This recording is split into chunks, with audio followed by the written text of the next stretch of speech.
Kahapon sa My Driver, Sweet Lover. Huwag niyo masyadong dibdibin yung pag-alis ko. Eh ano nga ba talaga? Aalis ka ba o hindi? Eh kasi alam niyo, Aling White, ang iniisip lang naman niya ni Kuya Rocky si Ma'am Gabi niya. Magkakabalikan yata si Sir Simon tsaka si Ma'am Gabi. Kaya tuloy, Tingin ko, mas mabuti pa, tumuloy ako ng rehab. mukhang hindi na mapipigilan si Rocky Nakita ko kasi si Senyorita Araceli na tumanggap ng isang package sa isang messenger. May pinapirma ka bang papeles kay Papa? Habang hindi rin napigilan ni Monique ang dila niya. For your information, Gabby, sampid ka lang. Pinulot ka lang namin sa basurahan, kaya ampon ka lang, ampon! Where is your father? I don't have a dad. He's dead. Alam mo, Tito, I wish you were my dad. Isa pang hindi napigilan ang pagchichismis. May sabihin ako sa'yo. Promise ka muna di mo sasabihin kahit kay Ned. Ano nga secret yan? May gusto sa'yo si Kuya Rocky. Saan mo nakuha yung chismis na yan, ha? Kay Ned. Si Ned, yung cook? Yung best friend ni Rocky dito. Teka lang, so like ako ni Rocky? Oo, as in like na like.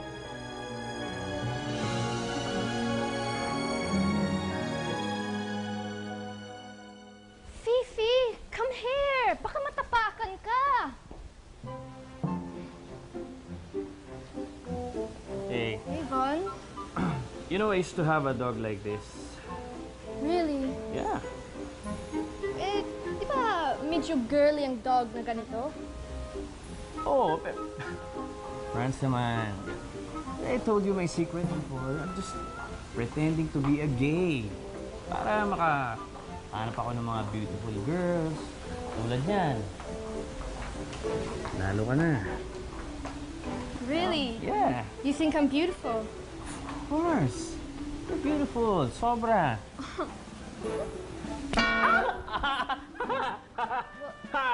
Are you okay? Do you lift weights? You're strong, huh? Anyway, France, you like sweets? Yes, very much. Okay. Come with me, I'll treat you to a place very sweet. You wanna go?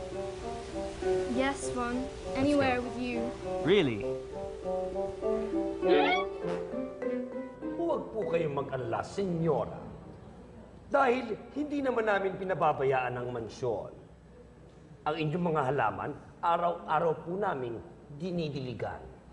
At lagi naming sinusuportahan ang Senyorita Gabi.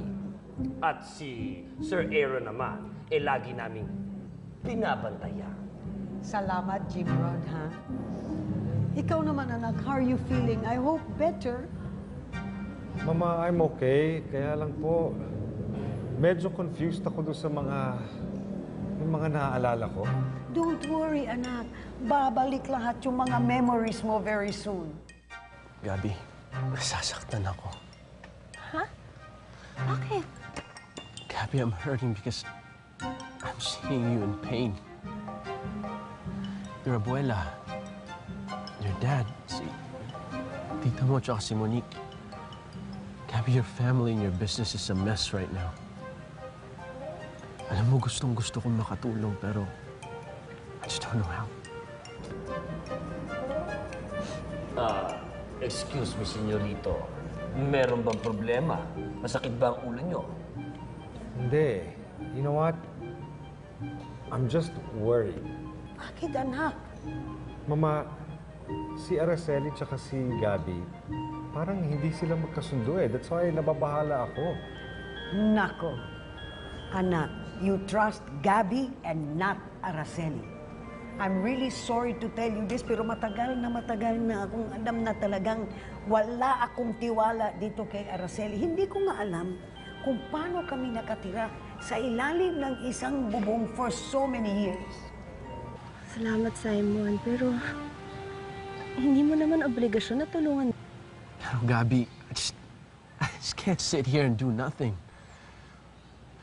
I want to see you like this. Let's get back together. Just don't say anything right now, please. Pag-isipan mo muna.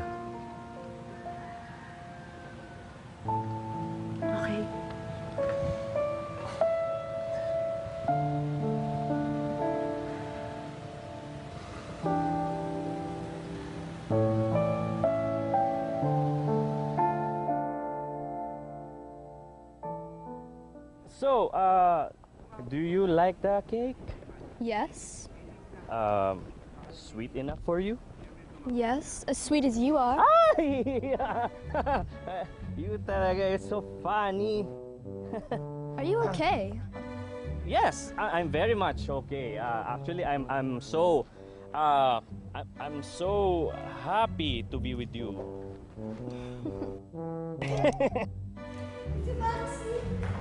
Whitey! Hi! How are you? Hello, Maxie. Hello! Ay, mabuti naman. Nandito kayo. Dinadalaw ako ng anak ko dito eh. Si Aaron. Aaron! Ay, Aaron! Aaron! Kumusta ka na, Aaron? Kilala ko po ba kayo? Ito naman, oo naman. Lalo naman nung tulog ka. Hindi ba, remember? Ha? So, anong latest kay Monique? Ayun, galit na galit pa din sa sister niyang si Gabby. Really? Really? Bakit naman? Kasi pakilamera daw. Balak ni Monique maghiganti kay Gabby. Pati si Tita Arceli. What? What do you mean What do you mean paghihigante? Aaron, kumusta? Kamusta po? Sabi ko sa'yo, ang gwapo. Ano? Ang gwapo. Siya nga pala. Kasama ko yung mga anak-anakan ko. Si Boy, si Asyong, si Milet, kapitbahay namin, at saka si Bert. Hello po. Hindi ka pa naliligo. No touch, please. Senyora, huwag na po kayong lumapit dyan. At dahil puro mga kutuhin at dugyuting mga bata yan. Hoy! Sobra ka man lait ha. Hindi porke maiitim yung mga batang yan dahil nakabilad sa araw, madudumi yan.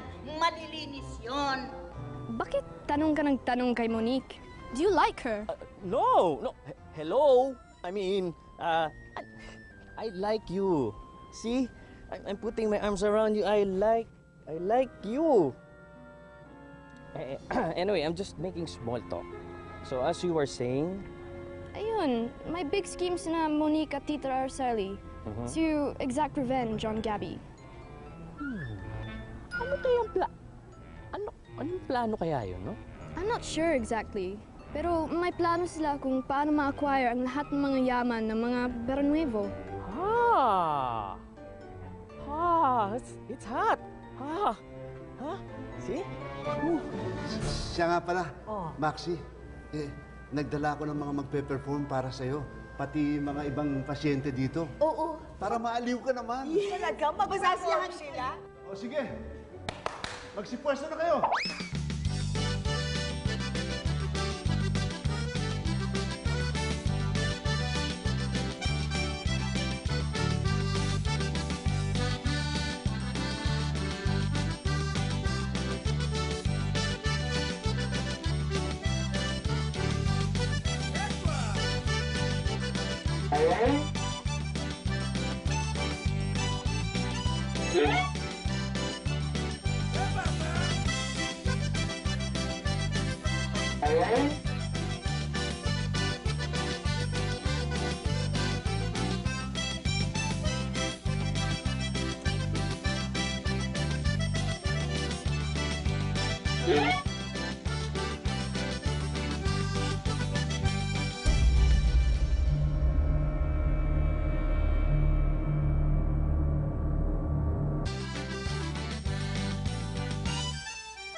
Ma'am, meron po ba kayong gustong sabihin?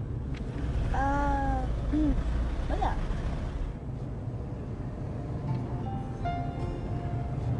Rocky, may girlfriend ka ba? Oho? May shota ka ba? Oho. Naintindihan ko yung sinasabi nyo, pero ang ibig kong sabihin, bakit niyo mo naitanong? So, meron nga? Wala po. Wala? Wala ka nagugustuhang babae?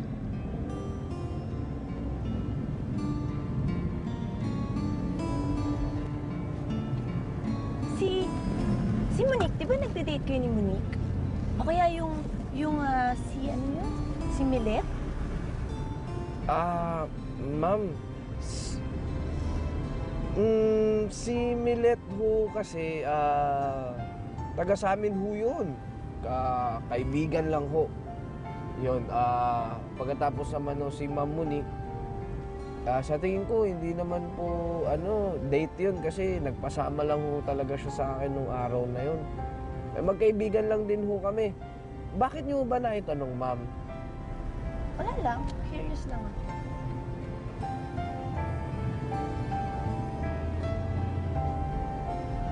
Ma'am, tanong ko lang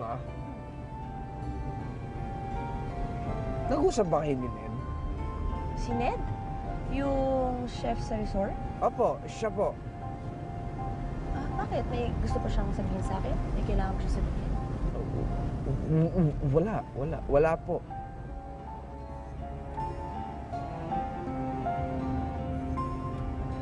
Ikaw, Rocky, may kailangan ka ba sabihin sa akin? May gusto ka bang... Ano na? Wala rin po, ma'am.